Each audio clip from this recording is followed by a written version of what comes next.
আসসালামু আলাইকুম। মানুষের চিন্তা ভাবনা হইলো আমি খারাইলাম না, আমার দুজক বললো না।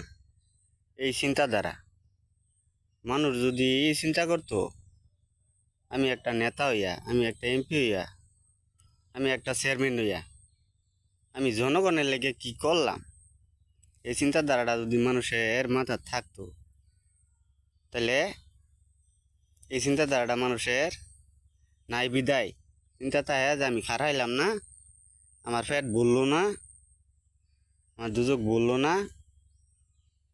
এই চিন্তাধারাটা মানুষের নাই। আর দুস্থ হইলো সাধারণ মানুষের, একটা বুড়ের লেগিয়া 200 টাকা 500 টাকা লেগিয়া বিক্রি হইয়া যায়। রাত হইলো মুনাফিক, একটা চা খাওয়া যে চা খাওয়ায় তার পক্ষে এই কথা কয়। লোকটা যোগ্য না অযোগ্য ওটা লেগে ঠেহা না। এই নিজের মুনাফিকি যে বত্রি দূর না করবো, ততক্ষণ পর্যন্ত মানুষের কোনো বালা কাজ হইতো না। ধন্যবাদ।